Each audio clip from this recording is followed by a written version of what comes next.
यीशु मसीह के नाम में आप सभी को जय मसीह की। चलिए आज हम एक ऐसा वीडियो दिखाने वाले हैं कि देख आप लोग हैरान हो जाएंगे। आप लोग वीडियो क्लिप में देखें और देख सकते हैं कि जो जहानाबाद का चित्तरंजन पास्टर जी हैं, उनके पास बहुत मीडिया वाले आते हैं, लेकिन जो पास्टर हैं वो इतने इंस्टीट्यूट हैं और इतने जानकारी, इतने नॉलेज और पढ़े लिखे हैं कि कितने भी मीडिया वाले आते हैं, किसी तरह से प्रश्न पूछते हैं, उनको अच्छे समालथी जवाब एकदम देते हैं कि आप लोग देखते आ रहे हैं। उस वीडियो के आप लोग भी देख सकते हैं कि चित्तरंजन पास्टर जी ने कितने अच्छे तरीका समालथी से अपने जवाब देते हैं कि लोगों को बोलती बंद हो जाता है। तो चलिए पहले हम कुछ वीडियो के दिखाते हैं, उसके बाद आगे हम वीडियो में बात करेंगे कि चित्तरंजन पास्टर जी कैसे अपने प्रश्नों का जवाब देते हैं और कैसे वीडियो में आप मिलते हैं और बात करते हैं। तो चलिए दिखाते हैं, आप देख सकते हैं। उस वर्मा ने कहाँ गलत कहा, यही बात कहा ना कि जब तक जाति रहेगी तब तक आरक्षण रहेगा। अगर आरक्षण को समाप्त करना है, सबसे पहले तो आपके चैनल के माध्यम से हम सभी को बधाई देते हैं, धन्यवाद देते हैं इस बात के लिए कि संतोष वर्मा जैसे व्यक्ति ने इस बात को खुलेआम जो सत्य है और तार्किक है उस बात को उन्होंने रखा है। आप दोनों मज़ा कैसे मार सकते हैं? जाति के नाम पर शोषण आप ही करते हैं, जाति के नाम पर उत्पीड़न भी आप ही करते हैं, जाति के नाम पर रिजर्वेशन सब आप ही लेते हैं। आपसे ज़्यादा रिजर्वेशन किसको है? एक जिस खास कैटेगरी की बात की जा रही है, मंदिर में रिजर्वेशन किसका है, कोर्ट में रिजर्वेशन किसका है, सुप्रीम कोर्ट में किसका है, यूनिवर्सिटी में किसका है, हर जगह पर रिजर्वेशन तो आप ही का है। तो आपका रिजर्वेशन आप ले रहे हो तो बहुत अच्छा है। अब अगर इधर जो कि इस देश का नागरिक है, इस देश का मूल निवासी है, उसने अगर इस बात को कहा तो कहाँ गलत कहा?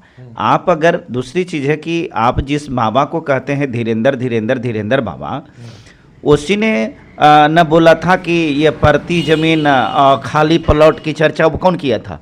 तो उससे तुम्हारी गरिमा को ठेस नहीं पहुंचा, उससे उसकी महिलाओं की आबरू समाप्त नहीं होती है, उससे उसे कोई तकलीफ नहीं होती है। और संतोष वर्मा ने कहाँ गलत कहा?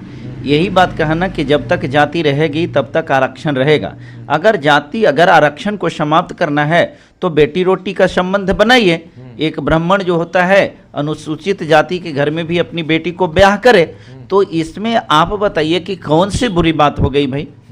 लेकिन अब तो एक चीज़ है, देखिए ये वर्ग है, यहाँ का 85% लोग है, ये इनकी जो स्थिति है ना, इस स्थिति के वजह से ही इस प्रकार की चीज़ हो रही है।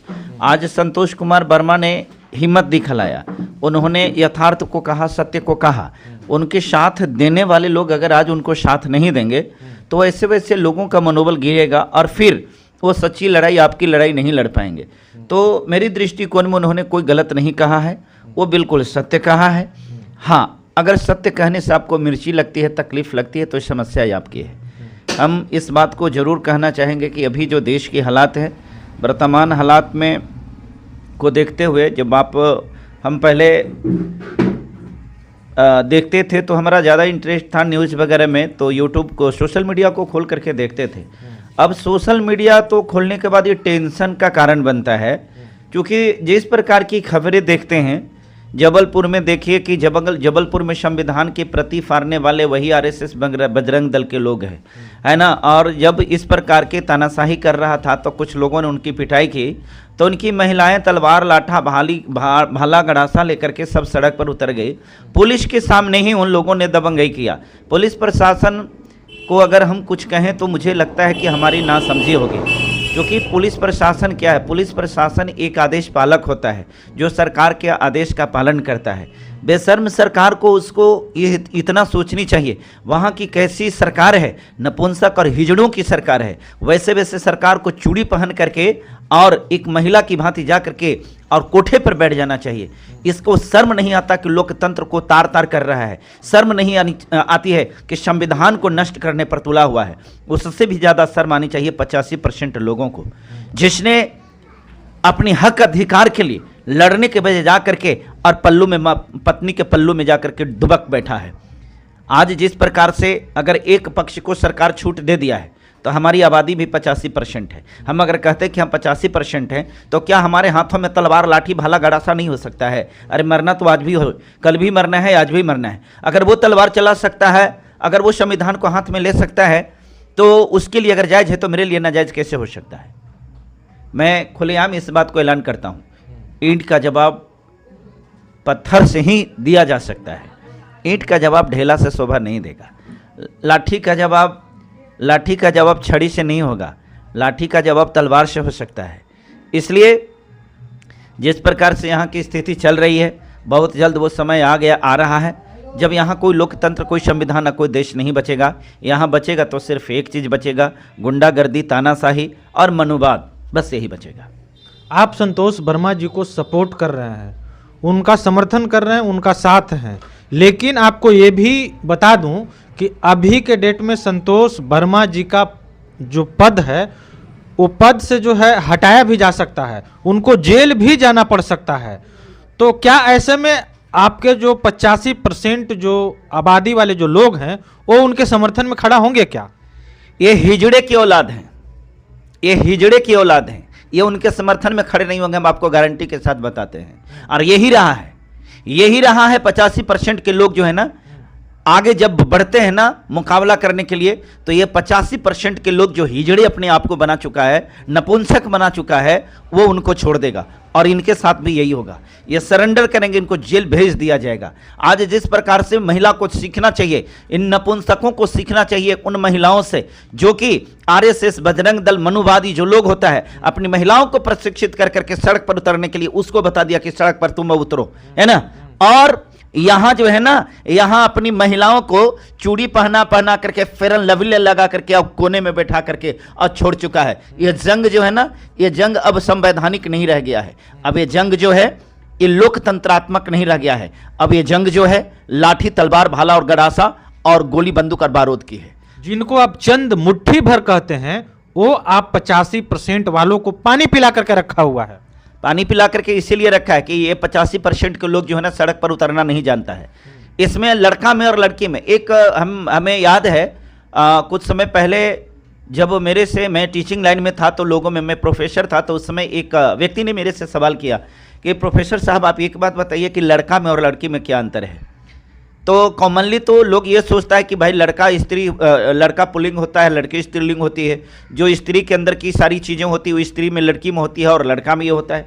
लेकिन मैंने समझा कि इस प्रश्न का उत्तर इतना आसान नहीं हो सकता है। देखिए, लड़का और लड़की में 3 गो अंतर होता है। पहला, लड़का जो होता है अपना हक को जानता है। दूसरा, अगर हक जानता है तो मांगता है। तीसरा, अगर मांगने से नहीं मिलता है तो छीन लेता है। लड़की में ठीक इसका विपरीत है। लड़की अपने हक को नहीं जानती है, इसलिए मांगती नहीं है। अगर मांगने की हिम्मत किया भी और नहीं मिला तो छोड़ देती है, वो छीनती नहीं है। तो आज जो अपने हक अधिकार को छीनने का प्रयास नहीं कर रहा है, उसको लड़की नहीं कहें तो क्या कहें, उसको नपुंसक ना कहें तो क्या कहें। नपुंसक कहना भी गलत होगा। हम वैसे लोगों को हिजड़ा कहते हैं, वे हिजड़े लोग हैं। और हिजड़े लोग जो होते हैं ना, हिजड़े तो यूनाइट भी हो जाते हैं, लेकिन ये यूनाइट होने वाले नहीं हैं। ये जाति के नाम पर बटेंगे, सांप्रदायिकता के नाम पर बटेंगे, धर्म के नाम पर बटेंगे। कहने को 85% है, वो कहाँ बटने वाला है, वो तो नहीं बट रहा है। इसलिए 15 मात्र मुट्ठी भर होकर के, और 85% नहीं 90% प्रशासन वो कर रहा है। आज जगदेव बाबू जो बिहार का थे, क्यों मारा गए? इसलिए उनको साथ देने वाले नहीं थे। इन्होंने कहा कि 90 भाग हमारा है। तो 90 भाग जब अब आप ही का था तो आपकी हत्या कैसे हो गई? आपको क्यों मार दिया गया? इसलिए कि 90 भाग कहने के लिए आपका था, लेकिन 90 भाग आपके साथ है नहीं। आपके लोग जो हैं जाति के नाम पर, पंथ के नाम पर, संप्रदाय के नाम पर, धर्म के नाम पर बटे हुए हैं। और जब तक जाति को एक नहीं करिएगा, जब तक एक धर्म बना करके नहीं रहिएगा, तब तक ये संभव नहीं है। हमारा धर्म का व्याख्या मेरे पास में स्पष्ट है। हम हिंदू, मुस्लिम, सिख, ईसाई इसको धर्म नहीं मानते हैं। हमारे लिए इंसानियत धर्म है, इंसान की रक्षा यही हमारी मजहब है, और हम यही करते हैं। एक पत्रकार हैं शुभांकर मिश्रा, उन्होंने कहा है कि सड़ी गली मानसिकता है आईएएस संतोष वर्मा का, जो ब्राह्मण समाज की बेटियों पे इस तरह का गलत टिप्पणी कर रहे हैं। हम उसी मिश्रा को बोलते हैं कि अगर ये हिमाकत कर सकता था, अगर ये असल बाप का औलाद है, अगर ये वास्तव में कहता है ना कि हम ये किसके कुल खानदान के वंशज का है, तो इसको सबसे पहले टारगेट करना चाहिए था धीरेन्द्र शास्त्री को, जिन्होंने महिलाओं के लिए क्या क्या नहीं कहा है। अगर इसके अंदर में है ना, तो वो उन संतों को, जिसको ये संत कहता है, जिसको बाबा कहता है, उसको डिकोड करके उसको कहना चाहिए था, ठीक है, कि सड़ी गली मानसिकता का वो धीरेन्द्र शास्त्री है जो महिलाओं को कहता है कि महिला जो है खाली प्लॉट है, इस पर कब्जा कर लेना चाहिए। तो इस महिला खाली प्लॉट में उसकी बहन नहीं आती है क्या? उसकी पत्नी नहीं आती है? ये जो है ना, इसके अंदर में ईमानदार छवि कभी नहीं रहा है। यही कारण है कि अंग्रेजों ने इसको न्यायालय में जज की कुर्सी देने से मना किया था और प्रतिबंध किया था कि ये न्याय की कुर्सी पर बैठने लायक नहीं है। ये सच्चाई है, ब्राह्मणों के अंदर में न्यायिक चरित्र नहीं होता है। और ये संतोष मिश्रा, सॉरी, ये जो भी पत्रकार जो मिश्रा की बात कहे, शुभांकर मिश्रा, उसके अंदर में न्यायिक चरित्र हो ही नहीं सकता है। माइक पर कर लेने से हर कोई पत्रकार नहीं होता। आज जितने ब्राह्मण और जितने फॉरवर्ड क्लास के पास में माइक है, जो पत्रकारिता के फील्ड में है, हम गारंटी के साथ कह सकते हैं कि उसके अंदर में ईमानदार छवि नहीं है। ईमानदारी से अगर पत्रकारिता करेगी तो देश कहां से कहां पहुंच जाएगा। इन लोगों ने देश को गर्त कर रखा है, इन लोगों की वजह से देश आज बर्बाद हो चुका है। दोस्तों, आपने वीडियो को देखा, फुल वॉच किया होगा, तो आप लोग को समझ में आया कि जो जहानाबाद के यानी चित्तरंजन पास्टर जी हैं, वो संतोष वर्मा जी ने क्या बोले थे, उनके तरीके अच्छे समर्थी जवाब दिए, उनके बारे में सही सपोर्ट किए, यानी उन्हें अच्छे बोले। और क्या होता है कि कुछ लोगों ने दूसरे पर आरोप लगाते हुए झूठे शब्द को आचरण करना ये सही नहीं है। लेकिन जो मीडिया वाले ने पूछा, उनको संतोष वर्मा जी को बारे ने, यानी आईएएस हैं, उनको अच्छे तरीक़ा से जवाब दिए और आपने सुने। तो इस वीडियो को बहुत से बहुत शेयर करें ताकि आप लोग के सामने ऐसे ऐसे वीडियो आते रहता है। तो परमेश्वर पर विश्वास करते हुए विश्वास को जगाए रखना है और आप लोग सपोर्ट कीजिए। सभी को जय मसीह की।